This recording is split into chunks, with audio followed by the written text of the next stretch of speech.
How could I have risked so much for a lost little girl who needs as much therapy as I do?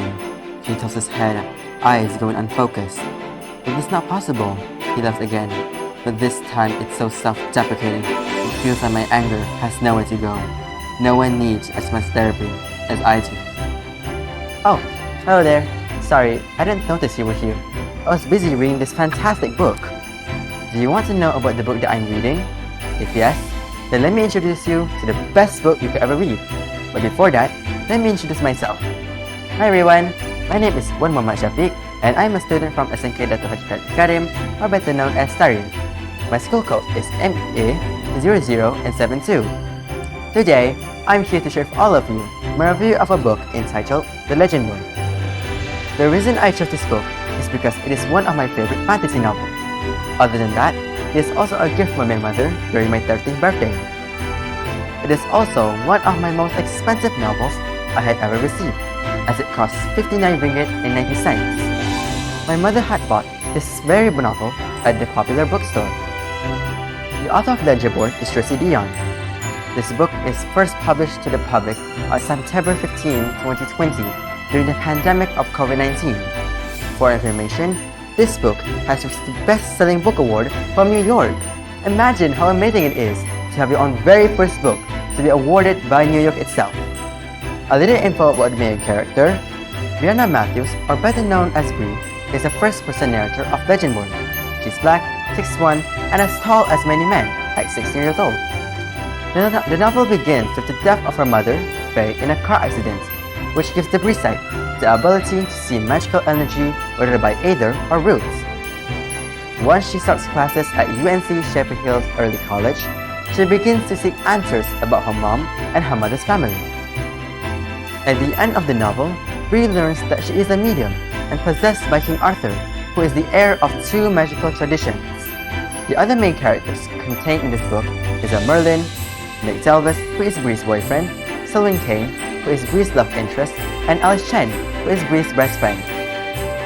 Moving on, Rihanna is a 16-year-old black girl whose mother had just died. Not interested staying in a home that constantly reminds her of her childhood and dead mother, Bri decides that she will go to an early program at North Carolina University. At the very first night Bri is at the university, she experiences something supernatural, or a slew. Okay, it's actually just two of supernatural things, rather. First, she sees a demon, which feeds on people's negative emotions, and then a Merlin, who attempts and fails to wipe away her memories. The latter leads to her realizing that on the day she had received the news that her mother had died, a Merlin had delivered the news. As such, the truth about how her mother's death could have been altered. She decides that she will stop at nothing until she finds out what truly happened to her mother.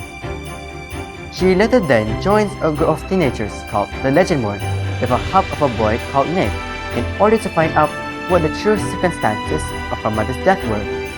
The Legendborn claims to be the descendant of King Arthur and possesses powers that enables them to see and kill demons.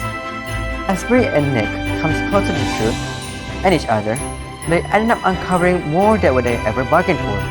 In the end, Brianna had to decide whether she would flee or fight.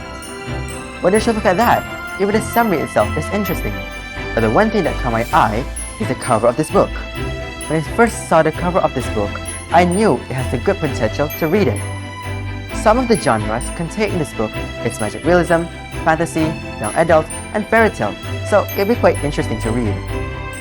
I highly recommend this book to those who are a fan of fantasy or interested in fairy tales like me, as reading this book could expand our imagination more than we could ever do now.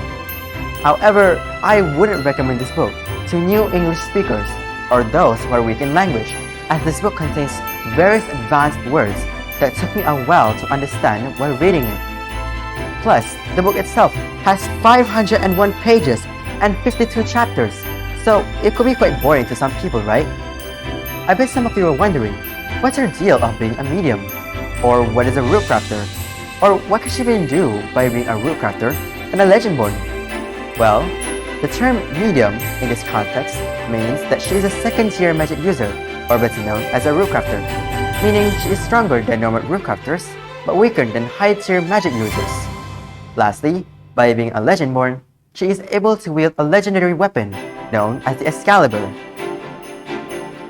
Apparently, she's the only magic user who has the ability to wield the Excalibur and to have her own magical ability, which is the Breeze Sight.